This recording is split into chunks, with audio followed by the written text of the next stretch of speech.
Next up, we're going to introduce Mr. Blii Wilson. Mr. Blii Wilson. And Bill, man, he's been here a couple times as well, and I'm appreciative of the time that he shares with us. And he's got a really cool analogy, which hits close to home for myself. I can't wait to hear it, because we went on a hike. I took this guy up to Blue Mountain.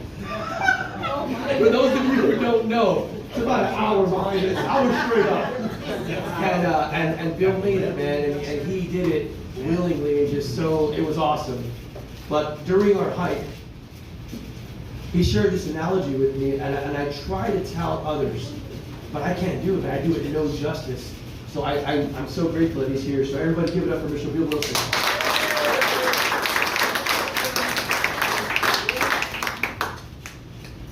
The background. I'm not a poet. Yes, you are. Well, I am, but the poetry I write is not appropriate for mixed company. So I tell stories. I'm a storyteller. I tell stories about me, because I love me. So here's one for you. It appears that there are a variety of paths to God, and that everyone is suited for one of these paths. But we don't choose the path. The path chooses us. Alcoholism was my path to God. I did not choose alcoholism. Alcoholism chose me, and it led me to God. You see, I could not admit that I was powerless until I knew that I was powerless. And in the moment before I knew that I was powerless, I did not need God, did not want God in my life. But in that moment, Saturday morning, January 30th, 1988, when I was down on the floor in my room, curled up in the fetal position, bawling out loud like a baby, yelling, "Jesus Christ, how did I get so sick?" In that moment, I needed God, and I wanted God in my life. And there he was. He answered my cry. I asked, "How did I get so sick?" He said, "By trying to live without me, Bill." And he scooped me up off the floor, and he dropped me into Alcoholics Anonymous. And then my life began. I got sober, I got married, I had a couple of kids, I went back to school, parlayed my 9th grade education and my GED into a Bachelor of Science in TCOM Management, a couple of technical certificates, traded my lunchbox in on a laptop, went out to play with the big kids. So, this is how fast it happened. August 94, my oldest boy turns 5. I've been sober 6.5 years. I got my 2 boys. I'm living in a decent place. I mean, it's a rental, but it's a house. It's not an apartment. It's decent. And I'm driving a decent car. It's not brand new, but it's clean and it's dependable.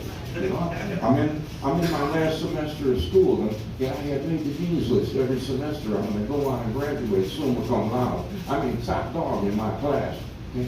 I got this wonderful supportive wife. I mean, I got it going on. I got the world. And that same month, August 94, Disney comes out with this feature-length animated film called The Lion King. And I had to take my boys down to see that movie, and I tell you what, it just blew me right through the back of my seat. I mean, that movie, that was the greatest display of the recovery story ever put on the silver screen. Watching that movie through my filters, I don't know what my boys saw, but what I saw was Rafiki, who was Simba's sponsor, had to go track it down. Seems he had some wreckage needed cleaning up, and he's been running them up for a couple of years with these 2 bunk dealers. Now, they got a hold of him when he was just a kid, and they groomed him into their gang, and now he's a young adult. He's living a life, man. I mean, he's pounding down that slimy, yet satisfying stuff. He's smoking the Kuna Matata. Doing a little banging, you know. I mean, these boys are terrorizing the neighborhood, pulling up the buzzards and that kind of thing, man. Anyway, Rafiki catches up with him and he tells him, come on, son, time to go. Go where? Back? Oh man, I can't go back. I can never go back. That was bad. That was way bad. It was all my bad. And Rafiki winds up with that Yoda staff and cracks it right across his skull. Man. Hey, what was that? Doesn't matter. It's in the past. But you don't understand, Rafiki. You don't understand. My father is dead, and it's all my fault. And Rafiki says, no, Simba, your father is not dead. Your father lives. Come on, I'll show you. And he leads him down this long, twisted jungle path to a small pool of still water. And he tells him to look in that pool. And Simba looks and all he sees is his own reflection. And Rafiki tells him, look harder. And when he does, when he looks deeply inside himself, he discovers that his father is a spirit in the sky. And that discovery gives him the courage to face his fears and the strength to go back and try to straighten that mess out. And when he does, I mean, Lord have mercy, he defeats all his demons. I mean, right down to the last one. He defeats all his demons. He gets his home back, his family, his friends, gets the girl of his dreams, takes his rightful place in society. He gets back in to the circle of life. Boom, there it is.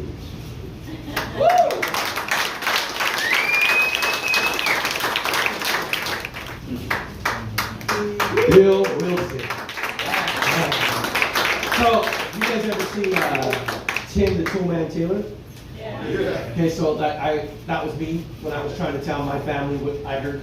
Yeah, man, yeah, the way Simba came back around and just got smacked up, and I don't know, you gotta hear him say it. It's funny sharing that story, but next up, I think you're gonna go.